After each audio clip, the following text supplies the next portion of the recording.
Alright, so now let's continue. So now that we have everything that we need, we have the page, the front on which we want to display the content. We have the data source, which in this case is a Notion page, and we have the integration in place, which will allow us to communicate with the API. Now the only thing left is to do the data fetching, kind of the main thing, and I'm sure that you must be excited. So let's get to that real quick. Now heading back to the project, in NextJS there are typical 3 ways in which you can do the data fetching. The first and the most straightforward is to do it right over here, which means that right within the component during the runtime. However, if we do that, it defeats the entire purpose of using NextJS, as this thing would expose, like we would have to expose the secret key that we have to the client side, and again it defeats the purpose.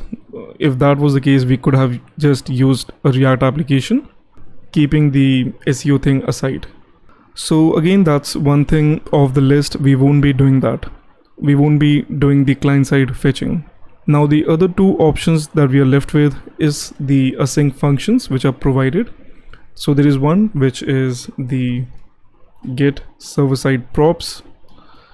So this function will be called on every render, which means that the user, whenever any user lands on the page, this function will be called.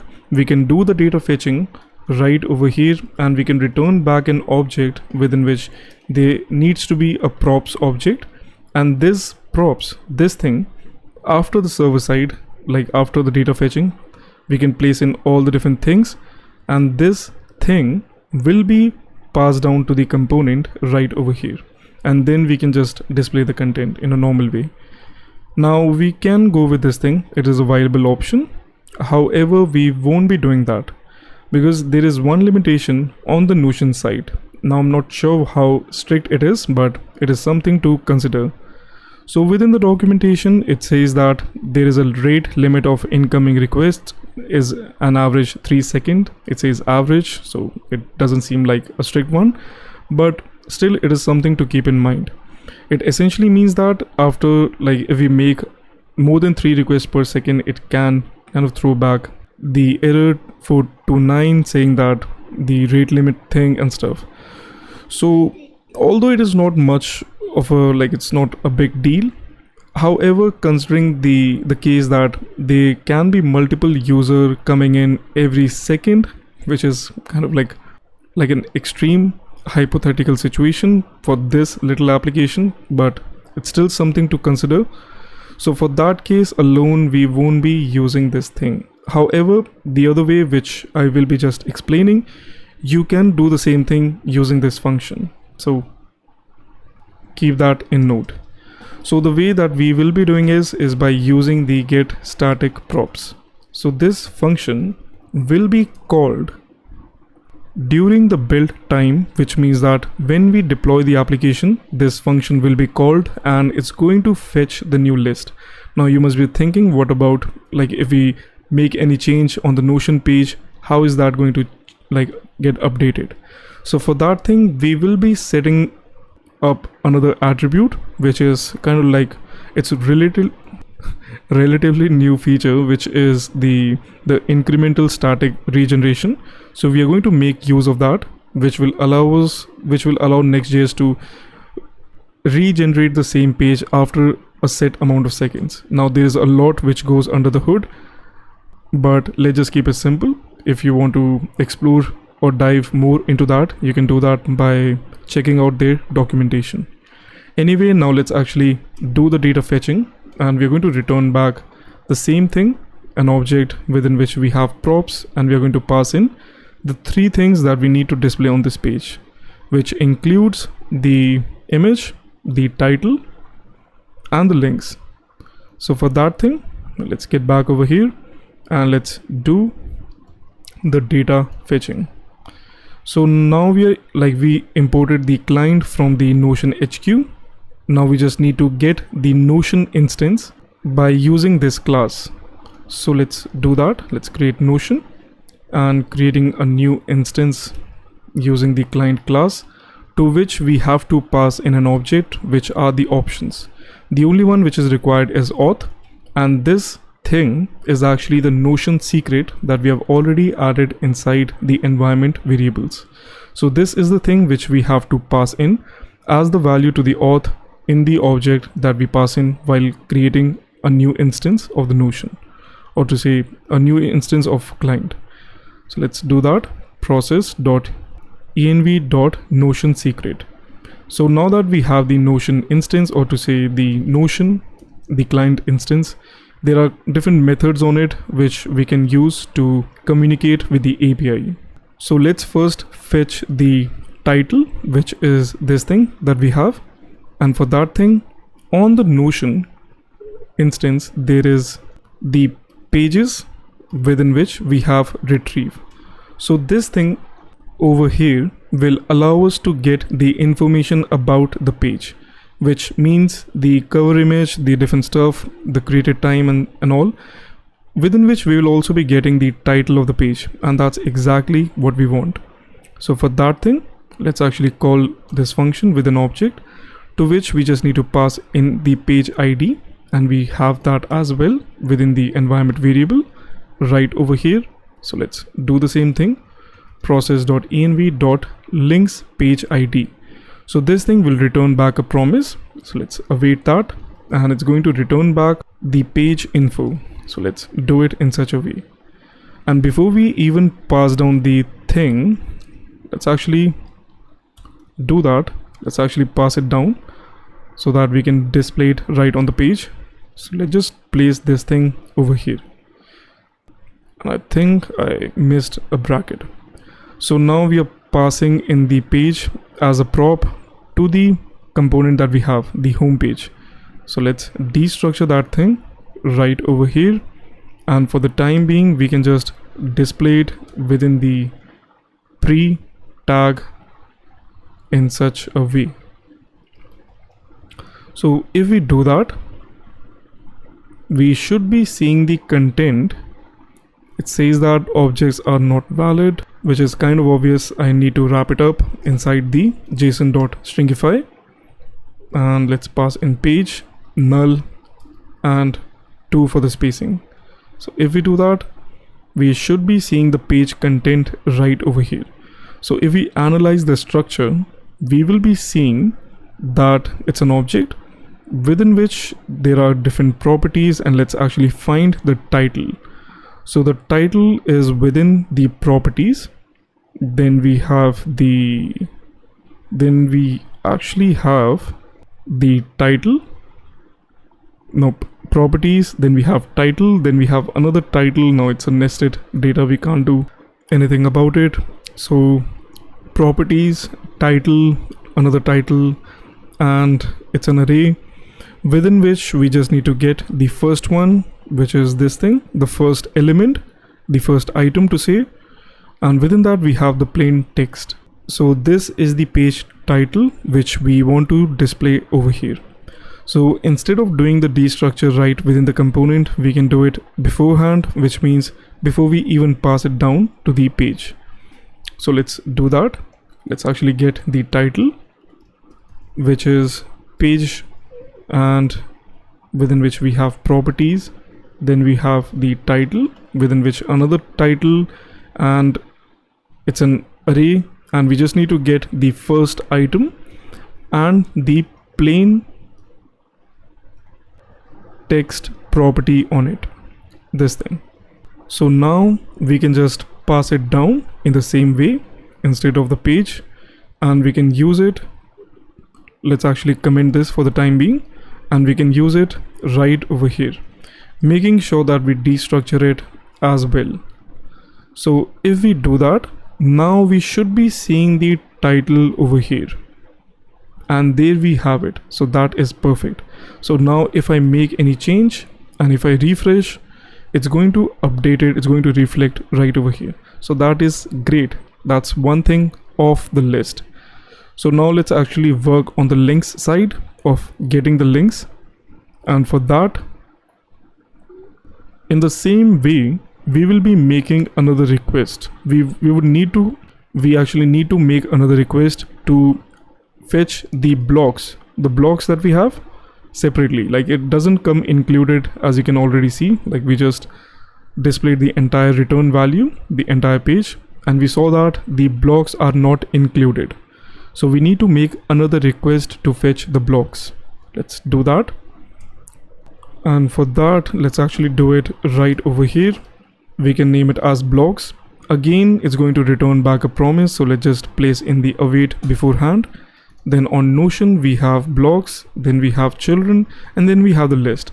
In case you're wondering how do I know that, you can always look up the documentation and get it yourself.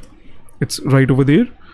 So again, we have to pass in an object which are the options, and we just need to specify one thing, which is the block ID. And the block ID is actually the page ID that we have over here. So Notion considers even pages as blocks, as that what it seems like. So we have to set this thing as the value right over here, the value to the block ID to this function that we have. So let's do that. Process.env.links page ID. And again, let's do the same thing. Let's actually pass it down within the props, and let's actually destructure it over here and display it in the same way, just to see what exactly are we getting back. So if we do that, and if we get back over here, let's refresh and let's see. So there we have, this time we have an object where we have just a single object, and within that we have the results, which is an array within which we just have a single. Oh, okay, I actually had to connect the charger.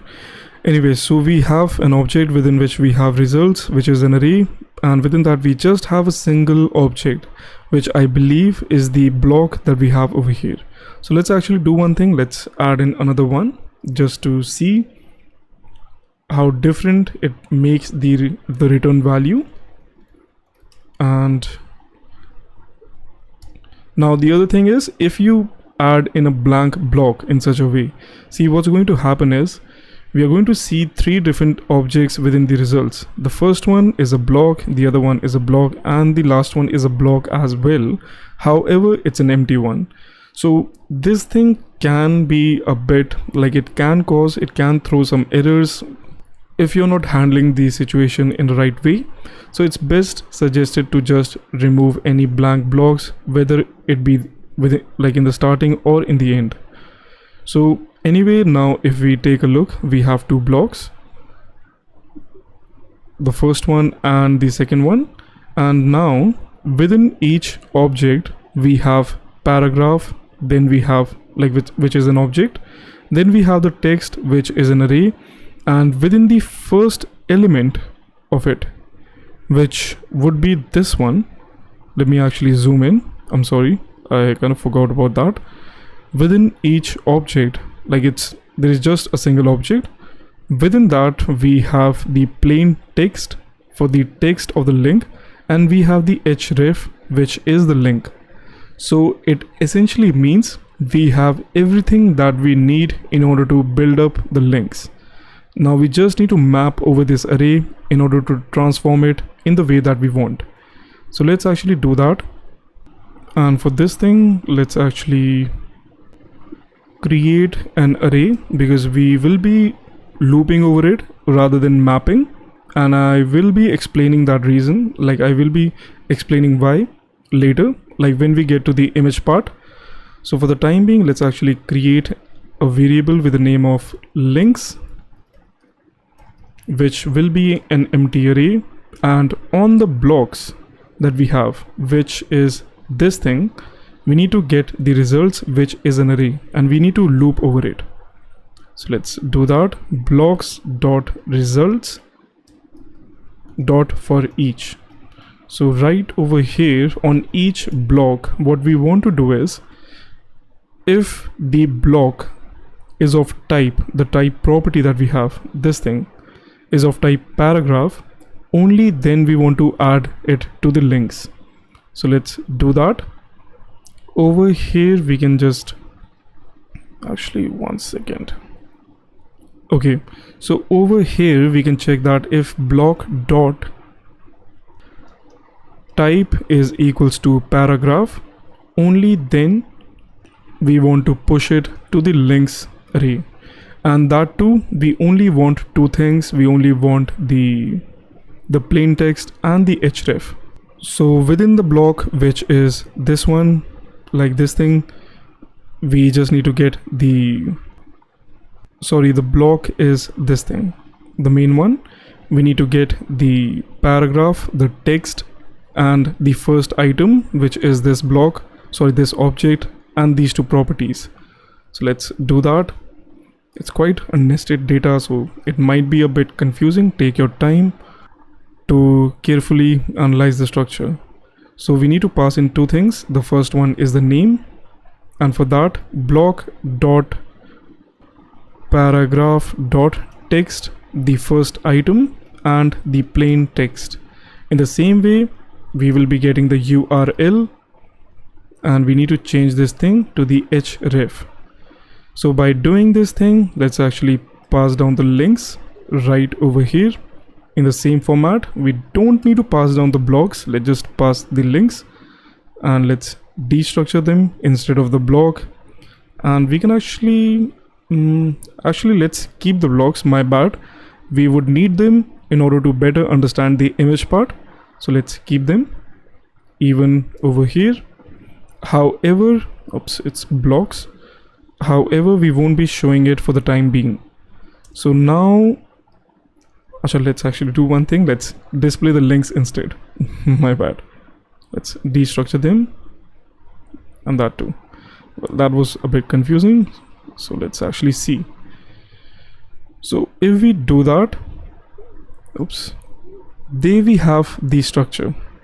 Beautiful. Now you can pause the video and you can carefully check, like you can compare that you have it in the same way. So we are getting the Notion instance, we are getting the page ID, and we are fetching the blocks. Then we are fetching, this is the page, not page ID. This is the page from which we are getting the title, and then we are getting the blocks. We are looping over them and just getting the ones that we need. So that is great. Now let's actually cover the image part, which is a bit, you can say a bit tricky one. So let's do that. So right over here, I will be adding in a block right at the top using the image block in such a way. Now what you can do is, in Notion you can place in the front slash, the forward slash, and you can type in image, and you can just go with the image block and you can upload any image. So as you can see, I just selected an image and it has been updated, like it has been uploaded and added to the list. So if we get back over here and if I refresh, we won't see any difference just yet. So in order to see the structure, let's actually display the blocks instead of the links right over here. As the first block seems like it's way too big, and let's actually do one thing. We can set a fixed width of about 500. Let's actually see. Okay, that's looking much better. So as you can see that we have the same structure, and just take a look at the very first object, which is the image block. So over here we have the type of image within which we have image, and we have the file where we have the URL. So that is great. That is exactly what we need. We can just use this image and we can just display it. However, there is one limitation which is right below it, and that is expiry time. So what is this thing? So when you upload any image or any file and you fetch the information about it, Notion returns back the URL, but it's not the direct URL, it's a signed one, which means that it is available only for a set amount of time. And by default, and it is something which you cannot change, is the image or the file will be available only for 1 hour, for 60 minutes. So the thing is, as we are using the get static props, So eventually we will be using the revalidate thing, which will pre-generate the page after a set amount of time, although there is a lot which goes under the hood. So the thing is, if any user visits the page after a set amount of time, there is a chance that they will not be able to see the image, as the image would have already been expired. So for that thing, like after the next subsequent users, the subsequent users will be seeing the image, as it will trigger the regeneration. And let me actually show it right over here. So we will be passing in the revalidate right over here, and by passing in this thing we can specify the amount of seconds after which the pre-generation should be triggered. So if we just set it to be of 10 seconds, what's going to happen is that the initial users within the 10 seconds cap, they will be seeing the cached page, but after the 10 seconds, the next user, even that user will see the cached page, but at that time, after the time of the revalidation cap, after that, the first user will trigger off the pre-generation in the background, which means that the next user after that, they will be seeing the new page, which means that they will be seeing the image, as it's going to make a fresh request to the Notion API and is going to get the fresh URL. So this thing will be a bit problematic if you care a lot about the not showing the user any image, not taking any chance. So for that thing alone, we need to figure out a different way. So for that thing, what I came up with is to actually use an external URL for the image instead of uploading. So what you can do is you can use any other hosting service. For this example, I will be using the image bb.com, as there is no limitation as of when the file will be deleted or anything like that. So let's upload the image. You can do the same thing. You can upload the image on any other hosting provider instead of Notion, as we know that it just gives us the 60 seconds cap of access. So for that thing, let's use a different service. You can use any other, doesn't really matter. And there I have the image, and I will be getting the actual URL, the direct image, by opening this in another tab. So this is the image, and let's actually copy the URL from right over here.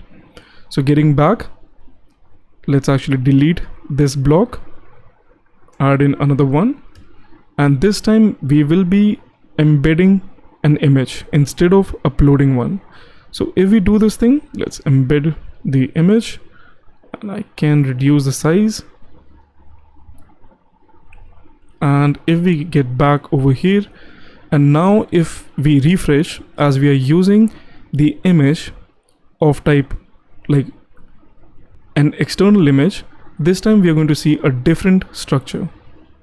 So if we do that, plain text of undefined, it seems like, let's actually comment this thing for the time being, and let's see what exactly do we have. So now I'm actually able to get it. So over here, let's actually, there I have an empty block, and that's the reason why it didn't have any plain text, although it was of type paragraph, as that's the default one. And this is exactly the reason why I mentioned earlier, to make sure that there are no blank blocks. Anyway, now if we get back, there we have a different structure. It is still of type image, but this time, instead of having that file thing, it has the external, and there we have the URL.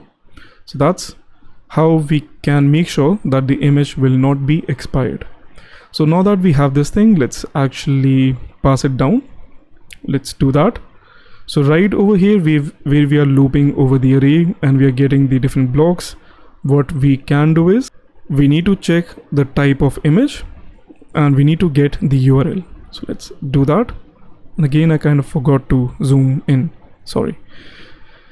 So over here, let's actually create another variable on an outside scope over here, and we can set it to be an empty string. Make sure that it is a let because we will be changing the value. And right over here, we are going to check that the block type, if it is of type image, then we want to set the image, this variable, to be block dot, let me actually see, this is the block dot image dot external dot url. Let's do that, external dot url. So now that we have this thing, let's actually pass it down over here. So we don't really need to pass down the blocks, so we can just pass down the image instead. So we are passing the title, we are passing the links, and we are passing the image. And right over here, let's replace the blocks with the image. And now let's actually log the image to the let's display it first in order to see whether it is being passed down. By refreshing, we should be seeing the URL, and there we have it. So that is beautiful. That's all that we need.